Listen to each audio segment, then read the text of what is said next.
샬롬, 오늘은 9월 29일, 9월의 마지막 주일입니다.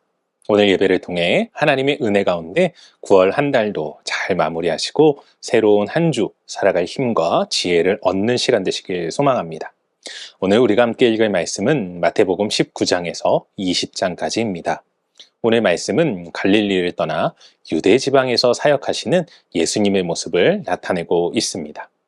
이때 예수님께서는 바리새인들의 이혼에 관한 질문과 부자 청년의 질문을 통해 이혼과 재물에 관한 교훈을 주십니다.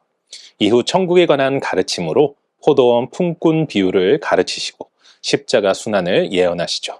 그리고 세베대의 아들들의 어머니의 요구를 통해 섬김의 도에 관한 교훈을 주신 이후 여리고를 떠나시는데 이때 맹인 두 사람을 고쳐 주십니다. 오늘은 이러한 말씀 가운데 마태복음 19장 30절 말씀을 묵상해 보도록 하겠습니다.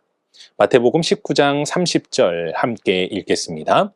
그러나 먼저 된 자로서 나중되고 나중된 자로서 먼저 될 자가 많으니라. 아멘. 여러분, 오픈런이라는 말을 아시나요? 이 말은 매장이 열리는 순간 바로 입장하는 것을 말하는 것입니다. 요즘 배추가 금배추라고 하지요. 얼마 전 인터넷 기사를 보니 모 대형마트에서 배추를 6,000원에 판다고 해서 오픈런이 있었다는 기사를 보게 되었습니다. 그런데 여러분, 만약 이러한 오픈런을 준비하고 있었는데 맨 앞쪽의 문이 열리지 않고 맨 뒤쪽의 문이 열려서 늦게 온 사람이 1등으로 매장에 들어가게 된다면 여러분 기분이 어떠실 것 같습니까? 화가 나고 이해할 수 없겠지요. 그렇게 이러한 일은 절대 일어나서 안 되는 것입니다. 그런데 이상하게도 예수님께서는 천국에 대하여 말씀해 주시면서 이러한 처음 된 자가 나중될 수 있다는 말씀을 주십니다. 참고로 이 말씀은 마태, 마가, 누가복음에 모두 기록되어 있으며 특별히 마태복음에는 20장 16절에도 다시 한번 나올 만큼 중요한 말씀이라는 것을 우리는 알아야 합니다. 그렇다면 우리는 이 말씀을 어떻게 이해하고 받아들여야 하는 것일까요? 이 말씀은 세상 속에서 먼저 된 자, 곧 부자나 권세자들이 천국에서는 나중된 자들이 될 수 있다는 부분으로 해석될 수 있습니다. 그렇기에 세상 속에서 가난하고 약한 자들에 대한 위로의 말씀으로 이해할 수 있겠지요. 또한 종교적으로 볼 때 먼저 된 이스라엘 백성들과 나중된 이방인들의 개념으로도 생각해 볼 수 있을 것입니다. 곧 선택받은 민족이라 여기는 이스라엘 백성들이 천국에서는 나중되고 이방인이라 손가락질 당하던 자들이 하늘나라에서는 먼저 될 수 있다는 것입니다.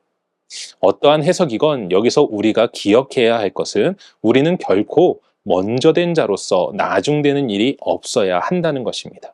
이 말은 지금의 모습에 만족하며 교만해져서는 안 되고 반면에 현재의 상황으로 낙심하여 좌절할 필요도 없다는 것입니다. 중요한 것은 그 끝이 어떻게 끝나는가가 중요한 것이니까요.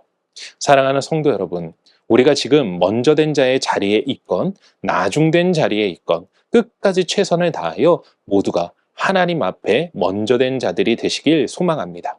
그러기 위해서는 무엇보다 주어진 자리에서 하나님의 말씀을 기억하며 최선을 다하는 것이 중요할 것입니다. 오늘은 거룩한 주일이죠.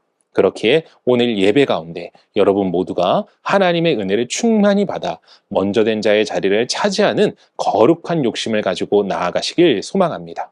그렇게 주어진 은혜의 자리에서 늘 최선을 다하며 끝까지 나아가므로 여러분 모두가 마지막 때 먼저 되는 은혜를 통해 기쁨이 충만한 인생 되시길 주님의 이름으로 간절히 축원합니다. 기도하겠습니다. 사랑과 은혜가 충만하신 아버지 하나님 감사합니다. 오늘도 거룩하고 복된 주일을 우리 가운데 허락하여 주시고 이 주일 우리 가운데 은혜를 더해 주심에 감사합니다. 아버지 하나님, 우리의 삶이 또한 우리의 신앙이 우리의 모습이 먼저 된 자로서 나중되지 않게 하여 주시옵소서. 우리의 마지막이 기쁨과 감사가 넘칠 수 있도록 먼저 된 자, 곧 하나님 앞에 먼저 서는 그 처음 된 자가 될 수 있도록 도와주시옵고 그 일을 위하여서 우리의 삶 속에서 최선을 다하며 나아갈 때에 하나님의 은혜로 충만케 하시고 기쁨과 감사가 넘쳐날 수 있도록 오늘도 도와주시옵소서. 거룩하고 복된 주일 우리 가운데 은혜와 사랑으로 충만케 하여 주실 것을 믿으며 이 모든 말씀 우리 주 예수 그리스도의 이름으로 기도합니다. 아멘.